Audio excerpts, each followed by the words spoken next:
En tout cas, aujourd'hui, il fait beaucoup moins chaud, on doit moins plonger. Il fait encore chaud, en revanche, là où il y a encore du soleil.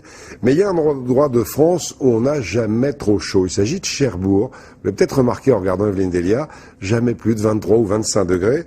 Et personne ne s'en plaint, bien au contraire, là-bas. À Cherbourg, Axel Cariou, Xavier Toby.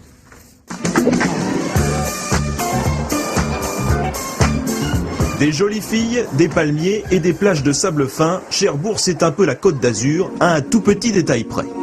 Entre 24 et 34 degrés pour Nîmes. Vous l'aurez compris, Cherbourg est traditionnellement la ville la plus fraîche en été. La plus douce, corrigeront les Cherbourgeois, qui aiment le soleil quand il n'est pas agressif. Ah, la température à Cherbourg elle est idéale, c'est formidable, on ne transpire pas, on n'a pas besoin de changer de vêtements tout un instant parce qu'on est mouillé. On peut sortir, on peut vivre mieux parce que c'est pas rien d'être toujours à une grosse chaleur, moi ça me va pas.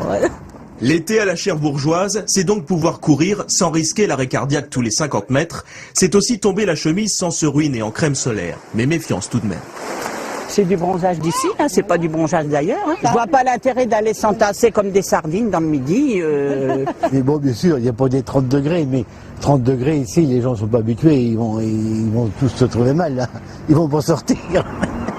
Ici, l'été, c'est comme le vin, on l'aime à bonne température. 25, c'est le bonheur, c'est même un argument commercial dans ce camping. On a des gens qui viennent du sud parce qu'il fait trop chaud chez eux. C'est arrivé. C'est arrivé, ils ne supportent pas la chaleur, ils viennent chez nous pour avoir un peu plus de frais. Et si vous ne voulez pas vexer un Cherbourgeois, ne lui demandez pas s'il pleut plus chez lui qu'ailleurs. Dans le meilleur des cas, il vous montrera immédiatement la direction de la Bretagne. Ah là là, cette guerre des